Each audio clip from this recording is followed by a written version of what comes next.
AITA for calling family members Oz after they left a mess from shooting guns and exploding tannerite on grandma's property. My 79-year-old grandmother owns 15 acres and lives by herself.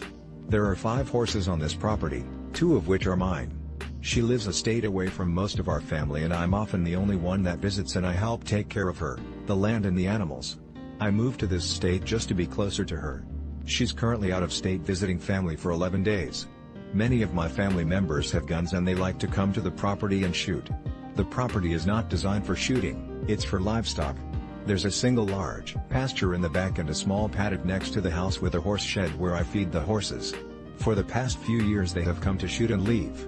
I'm always cleaning up shells, casings and live rounds, and once filled an entire 5-gallon bucket with them. Last year they shot up a tree in the paddock and it collapsed near the horses. They crashed through the fence in a panic. The tree had to be removed and the fence replaced. Luckily the horses only had scrapes. On New Year's Eve they were at the property and shooting. I'm taking care of the horses full time while my grandmother is gone. I had trimmed most of their hooves the day before and needed to finish the back feet on my QH yearling. Shooting makes the horses skittish and the horses were nervous when I arrived. It's difficult to clip and file hooves on a young nervous horse. It took me longer than usual.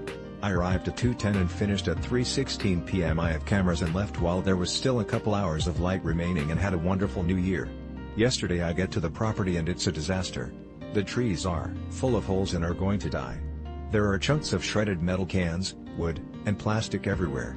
I find out that my brother posted a video on social media of them exploding tannerite in the paddock.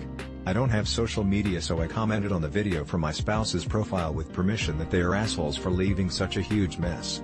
I'm the one that always has to clean it up. I haven't read the replies but have been told my cousin is outraged and blaming me for the mess. He is claiming that if I hadn't taken so long with the horses that they would have had more daylight to clean up. I think this is absurd. There are spotlights and they could have used flashlights. I often clean up at night with a flashlight after working with the horses. I was also never informed that they needed daylight. They had been shooting for a couple hours before I arrived and I assumed they were waiting for dark to pop fireworks. Am I the asshole for calling them assholes? Am I the asshole for taking so long with the horses? Update: brother called my husband. He plans to go out there tomorrow to clean up. I'm glad I left the mess. I will update if he actually does it.